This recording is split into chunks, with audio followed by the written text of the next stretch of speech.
Hello and welcome to today's Air Defenders podcast. Right now I'm on with Lieutenant Colonel Anthony Falcon, and he is commander of the 1180A Snake Eyes Battalion, and Yes, he ma'am. is stationed in Japan. Okinawa, Japan. Okay. And, well, what's it like over there? Well, right now it's pretty dark. I've got about 11:30 at night, and as you know, it's a challenge with fighting the time difference between the CONUS organizations and out here in the Pacific. Over. I know.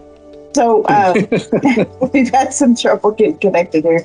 But anyways, we wanted to talk to you. We wanted to make sure that we got this podcast out there because there's a lot of stuff that's going on and just around PACOM.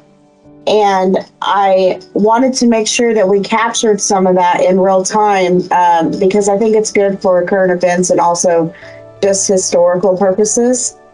So I'm glad that we're getting to talk. So if you can, just tell us a little bit about yourself and what your position's like over there. Well, my name is Anthony Falcon. I'm from Northwest Florida, born and raised in the lower Alabama, lower Georgia, North Florida area. Commissioned through West Point and found myself in the air defense by choice, number 3 on my list, and really commissioned into an Army at war. Spent the first 10, 12 years of my career doing the R4 Gen cycle of rotations and repeats and that sort of thing, and spent about 4 years of my total career at this point in Korea, now being assigned to 1188 in Okinawa, Japan, 2 more years in Japan, so a lot of years in the Pacific. So it's an interesting time to be out here and to be in command. Okay. So what are some of the things that that y'all have going on right now? What are some of the mission sets that you have? Well, right now, and this is the beginning of June, we've just finished up our last deployment and live fire event to the country of the Philippines. First ever Patriot live fire in the Philippines, which we did there. We were there last year, which we did the first ever Patriot insertion on Marine Corps hovercraft onto the beaches there. But this year we wanted to top that, so we did a live fire event. But the next event for us is going to be our second ever live fire in the country of Palau, which is a small island also out in the Pacific. We were there last year, did the first ever Patriot live fire in Palau, went very well. The president was very happy that we were there. We had a great reception, and he invited us back to do it again this year. So we're looking forward to that in July. Okay, awesome. So you're making some strides out there. So why do these live fire testings? Like what does that help you with whenever you set up these missions where you're doing the actual live fire of the Patriot? Well, there's 2 ways to answer that question. One, it helps us to exercise our expeditionary mission, and that these are Indo-Pacific deployments. It's a chance for us to practice our ability to pack up our equipment, ship our equipment, unpack our equipment, and place our equipment, and then conduct a live fire of our equipment. So that in itself is excellent in terms of training value. But it's also an opportunity for us to do what we do best in the Indo-Pacific, which is to island hop. The Pacific is quite large, and there are a lot of islands throughout. So every time we jump to a new island and do a live fire and jump to another island, it's a chance for us to exercise really our strategic flexibility. As we plan for one of these events, it takes about 6 months that goes into it. But it is absolutely from the beginning to making the entry into the country or the nation that we're going to, meeting the right people, doing a pre-deployment site survey, getting all of our questions answered. And then it's a process of checklists as we load into ships or aircraft, depending on the mission, and then unload on the other side and then get in place. So it really does allow us to exercise the full spectrum of the operations of Patriot, from the beginning of planning through execution all the way to return to home station and conducting an AAR and putting everybody on a reset. Okay, so in doing that, I know everyone's talking about modernizing the force and, the Army of 2030 and us getting to the future. Is this aiding in, upgrading any stuff and also getting into the Army of 2030? Are y'all also doing any other capabilities while you're out there, like testing new things or anything like that? We absolutely are. A part of what we do, of course, is interoperability with partners and allies. So a lot of these missions that we deploy to different locations in Japan or in the Philippines or in Palau or in Australia, it allows us to engage some of that interoperability that we expect to be a key element of our future force as we fight in 2030. Also, it allows us an opportunity to integrate with U.S. capabilities, whether it's Generation 5 aircraft or Aegis cruisers or occasionally an Aegis ashore somewhere. Interoperability is the key to our future. So these exercises and events that we do are absolutely a part of the modernization and achieving the Army's ability to fight in the future in the Pacific. Is that the only place that live fires these Patriots? Well, I'll share with you some of my background on live firing. The first time I did a live fire was in 343 ADA back in 2004 at the White Sands Missile Range McGregor Range Complex. I didn't do another live fire until I took battalion command here in 11 ADA. So while we do live fires, CONUS, mainly in the Fort Bliss, White Sands Missile Range area, it's different than what we see in the Indo-Pacific. We, in 11 ADA, 38th ADA Brigade, and 94th AA MDC, are executing regular live fire opportunities to the extent of about 3 to 4 a year, which is unusual for the Air Defense Force, but has become common for us in the Indo-Pacific. Awesome. Well, so does it, whenever y'all are doing the live fire and everything, does it have an effect on the system? Have you had problems with maintenance and stuff after you've fired off, where you have to have like a reset phase before you go back into the next? We always try to reset after conducting a deployment, but maintenance is a 24/7 part of our operations. If you've ever worked in or around the Patriot system, you know that you must prioritize maintenance almost ahead of anything else, or else you will not be able to execute your mission.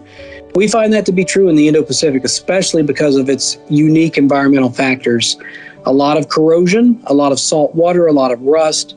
Maintenance is the number one concern. So when we conduct these live fires and we conduct these deployments, whether it's on a beach somewhere like it was in the Philippines or out in Palau, we have got to be on top of the maintenance, and especially doing the maintenance recovery after we do a live fire.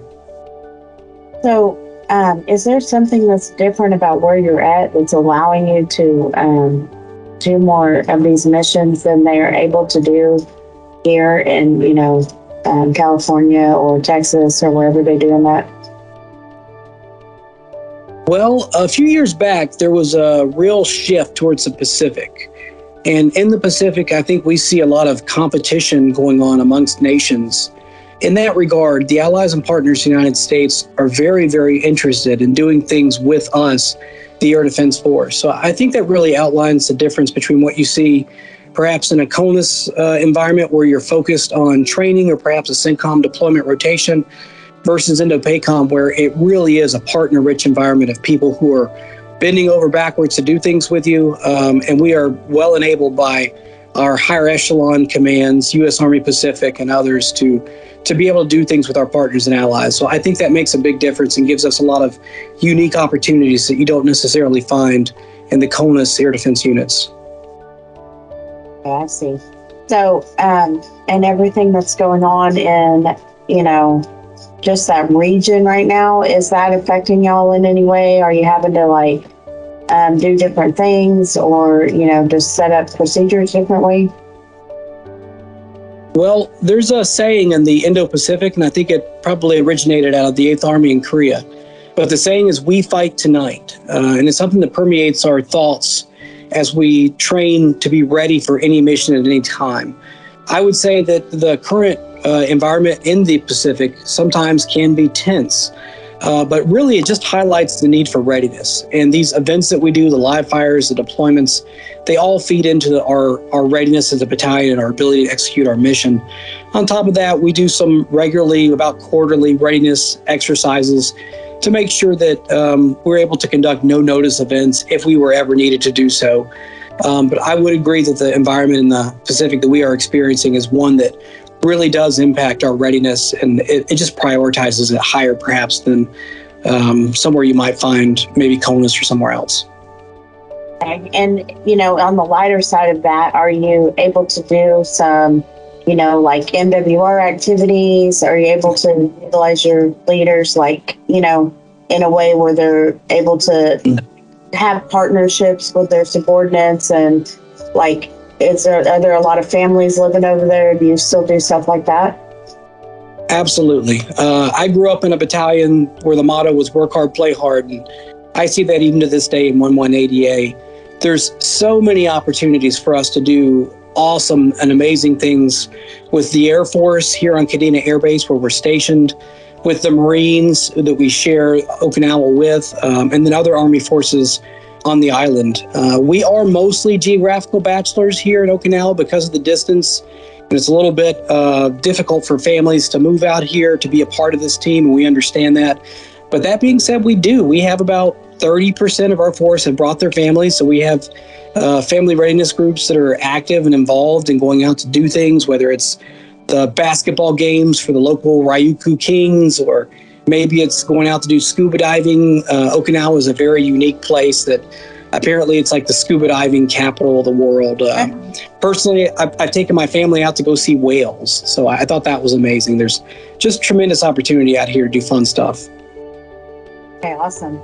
So where do you see your battalion in the future? Are you going to be there that much longer? Sadly, I am on my way out. I have approximately 30 days left. I'll change out just at the end of this month with Lieutenant Colonel Catalina Rosales, who's coming to us from the Joint Staff and the Pentagon.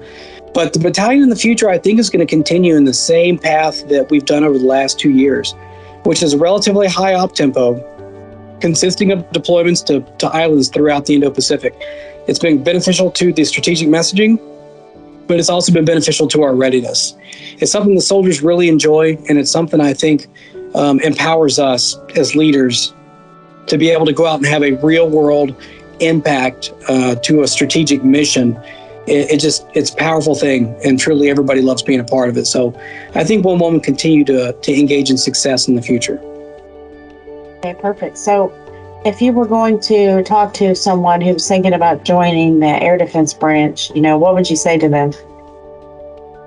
I suppose the first thing I would say is listen to your heart and follow what your calling is. But if your heart's telling you to come out and be a part of the front edge of a competitive environment, to do something strategic, to do something that matters in the world, to defend millions of people with your capabilities, I would say 1180A or any job in the Indo-Pacific is where you want to be.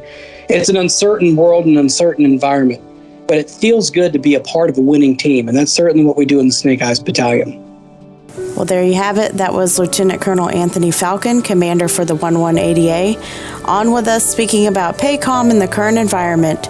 And I am your host, Amber Osei, PAO for the 80A Commandant.